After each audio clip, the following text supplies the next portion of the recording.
बताना क्या मामला था, क्या क्या रहा? सुरेंद्र श्रीवास्तव, पूर्व जिला अध्यक्ष किसान सभा जज्जर। आज का मुख्य मुद्दा था जो राष्ट्रव्यापी हड़ताल है का जो आह्वान था सभी ट्रेड यूनियनों का, और उसमें संयुक्त किसान मोर्चा का भी हिस्सा था। तो उसी को लेकर हम भारतीय किसान यूनियन के, किसान सभा के साथी सभी यूनियनों के लिए साथ किसान, आशा वर्कर, आंगनबाड़ी वर्कर, रोडवेज कर्मचारी, बिजली कर्मचारी, इन सब का साझा समर्थन था आज। तो इस समर्थन को लेकर जिस तरह जो सरकार जनविरोधी नीति अपनाई हुई है, कर्मचारी व्यापारी को, किसान को कुचलने का काम कर रही है, उसको लेकर आज हड़ताल की गई थी। तो आज पूरे देश से खबर आ रही है हड़ताल सफल रही है, और हमारे यहाँ आप देख रहे हो जज्जर में भी पूरे जोर शोर से इस बात को उठाया गया और पूरे शहर से रोड मार्च करते हुए डीसी कार्यालय पर पहुँचे। मुख्य मुद्दा जो जिस तरह मजदूरों को 8 घंटे की बजाय जो 4 काले कानून मजदूरों के ऊपर थोप रहे हैं, 14 घंटे या 12 घंटे की ड्यूटी कराने का है। दूसरा जो किसानों पे सरकार ने 2 साल जो आंदोलन चला था उसकी वादा खिलाफी की, और सरकार ने झूठ बोल कर किसानों से कहा था कि हम आपको यहाँ से आंदोलन को स्थगित कीजिए, हम आपको MSP देंगे, जो उन किसानों की शहादत हुई है उनको शहीद का दर्जा देंगे। दूसरा जो अजय मिश्रा टर्नी के बेटे ने, जो गृह मंत्री यूपी का, उन्होंने गाड़ी जो किसानों पर चढ़ाई थी, उन किसानों का आज तक कोई अता पता नहीं है, उनके ऊपर केस भी दर्ज नहीं हुआ है।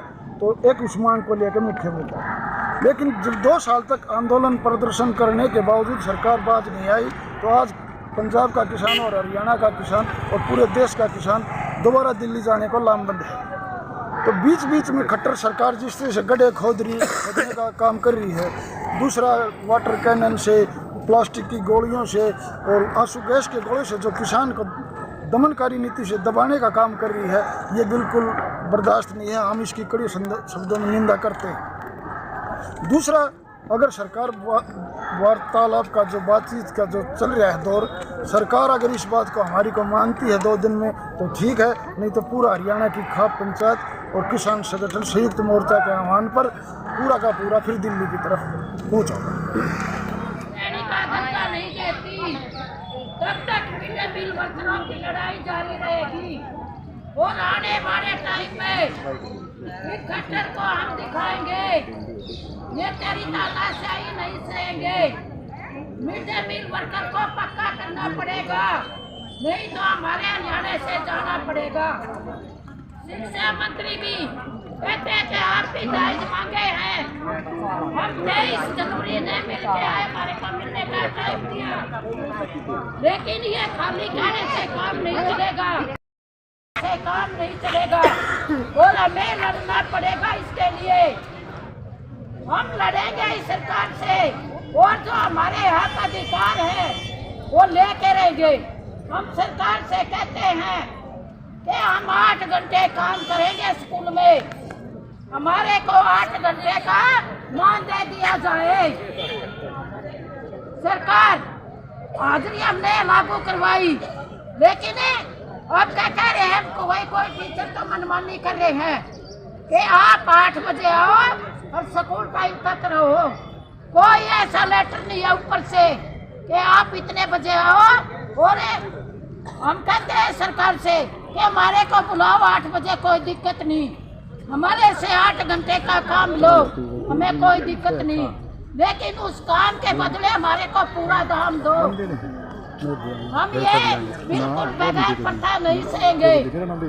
हमारा काम बढ़ता है बच्चों को खाना बनाना, रसोई का साफ करना, हमारे बच्चों के जूठे जो बर्तन है उनको साफ करना, और अपना काम खत्म करके अपने घर जाना।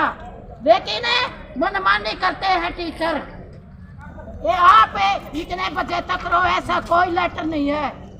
कोई अगर दबाव देता है तो उससे लिख के लो कि इतने बजे तक रहना पड़ेगा। हमने पंचकूला भी, चंडीगढ़ भी बात कर ली है, लेकिन ऊपर से ऐसा कोई लेटर नहीं है। हम ये नहीं कहते स्कूल है, हमारा स्टाफ है, हमारा वो भाईचारा है, लेकिन हमारे साथ भाईचारे की जैसे काम करेंगे तो हमको, हमारे को काम करने में कोई दिक्कत नहीं है। लेकिन जो स्वीपर का काम है, सफाई कर्मचारी का काम है, वो मिड डे मील वर्कर करती है। घास पाड़ने का काम मिड डे मील वर्कर से लिया जा रहा है। चाय बनाने का कोई भी काम होता है। अब आप देख लेना, इलेक्शन नजदीक आ रहे हैं, उसमें भी मिड डे मील वर्करों की ड्यूटी लगा दी जाएगी। हम कह रहे हैं हम काम करने से नहीं घबराते, लेकिन उस काम के बदले दाम के लिए जो है प्रदर्शन किया जा रहा है। प्रदर्शन इस चीज़ के लिए कि जो हमारी पीछे से मांग चल रही थी उनमें से सिंगल भी मांग को पूरा नहीं किया गया है। बार बार आश्वासन दे दिया जाता है, लेकिन उस चीज़ को कभी भी लागू नहीं किया गया है। 2018 से और अब तक सेम वो सिचुएशन चल रही है। ऊपर से काम का बर्डन हमारे ऊपर बढ़ाया जा रहा है, ऑनलाइन काम किया जाता है, पोषण ट्रैकर ऐप करवाया जाता है। PMAY के फॉर्म जब 2017 से भरे जा रहे थे सुपरवाइजर्स के थ्रू, उस काम को भी उस आईडी को बंद करके हमारे ऊपर थोप दिया गया है। अब पर्सनल 10वीं पास वर्कर 10वीं बेस के ऊपर जब उसको लगाया गया है, वो ऑनलाइन काम को इस तरह से कैसे कर सकते हैं? जब एक कर्मचारी उस काम को करने में असमर्थ है तो बिना हमें फ़ोन दिए, बिना ट्रेनिंग दिए किस तरह से काम हम करेंगे? अब उस फ़ोन की नाम पर हमें एक बार फ़ोन दे दिया गया, 1 घंटे की वीडियो दिखा दी गई, ना हमें मोबाइल रिचार्ज टाइम पे दिया जा रहा है, ना हमें सिम दे दी गई है। हम सारा का सारा काम अपने मतलब फ़ोन से हमारे ऊपर नाजायज़ प्रेशर डलवा के किया जा रहा है। तो क्या मुख्य मांगे हैं आपकी? मुख्य मांगे यही है, 2018 में जो मोदी साहब ने जो घोषणा की थी 1500 और 750 रुपये की, उसको लागू किया जाए विद एरियर। जो हमें 1339 रुपये दिए गए हैं, हम इससे बिल्कुल भी सहमत नहीं हैं। 1339 रुपये की कोई मतलब बढ़ोतरी है, इसको कोई बढ़ोतरी नहीं है। ये सिर्फ और सिर्फ वोटिंग के टाइम पर हमें नाम का जो देके एक तरह से हमारी बेइज्जती की गई है। उस 1500 750 को एरियर समेत दिया जाए, और जो मतलब 450 रुपये मतलब जो हमारी किस्त दे के 2022 सितंबर 22 से जो हमारी महंगाई भत्ते की किस्त थी, वो 3 किस्तें देके बंद कर दी गई हैं। क्या महंगाई बढ़ने से रह गई है, या फिर हमारी सैलरी इतनी कर दी कि भी हमें उसकी ज़रूरत नहीं है? वो चीज़ें उस महंगाई भत्ते की किस्त को हम लागू चाहते हैं। एक जो सिलेंडर का पैसा है 15 महीने से हमारा पिछला बकाया है, और अभी जून से हम सिलेंडर जो राशन है वो कच्चा डिस्ट्रीब्यूट कर रहे हैं। तो जब तक हमें सिलेंडर का पैसा नहीं मिलेगा, कच्चा ही राशन दिया जाएगा। अब अगर गवर्नमेंट इस कच्चे राशन से और सबसे घटिया क्वालिटी का राशन देके अगर कुपोषण दूर करना चाहती है, तो वो कागजों में ही पूरा होगा, रियलिटी पे ग्राउंड पे पूरा नहीं होगा। और ना ही हमारे पास कोई ऐसी जादू की छड़ी है कि हम उस घटिया से राशन से, जिसकी क्वालिटी अच्छी नहीं है, जो कम भी आता है और समय पर नहीं आता, आज के दिन पूरे झज्जर में राशन खत्म है। अब ये कहा जाए कि कम्युनिटी से लिया जाए, कहाँ कम्युनिटी, कौन सी कम्युनिटी, कहाँ से लिया जाए? हमारे पास राशन नहीं है, राशन के बिना हम कुपोषण को कैसे दूर करें? वर्कर्स के पास कोई फॉर्मूला नहीं है। 1000 रुपये वर्कर्स के बढ़ा दिए गए हैं प्ले स्कूल के नाम पर। जिन वर्कर्स को 2 जगह बांट दिया गया कि प्ले और नॉन प्ले, उसमें 1000 रुपये जब वर्कर के बढ़ा दिए गए, तो हेल्पर के भी बढ़ने चाहिए, क्योंकि हेल्पर्स के पैसे हमेशा से हमारे पास आते रहे हैं। वर्कर हेल्पर की इतनी पोस्ट खाली पड़ी हैं, मात्र 250 रुपये का मतलब चार्ज दे के, और वो इतना काम करवाया जाता है। क्या कोई गवर्नमेंट एम्प्लॉय और कर देगा इस तरह से काम? 250 रुपये में क्या काम होता है? हम इन चीज़ों का विरोध कर रहे हैं कि वर्कर हेल्पर की जो भर्ती है उसको सिर्फ और सिर्फ मतलब जो चुनावी घोषणा है उसके कारण रोका गया है। मतलब 2011 में वर्कर लगाई गई थी, उसके बाद कोई ढंग से कोई भर्ती नहीं है। रजिस्टर का काम, रजिस्टर लगाने हम घर से लगा रहे हैं। 1000 रुपये फ्लैक्सी फंड के मिलते थे, गवर्नमेंट ने वो बंद कर दिए। तो क्या हम मतलब घर से कितना चीज़ें लगाते रहेंगे, कितना राशन लगाते रहेंगे, कितने रजिस्टर लगाते रहेंगे?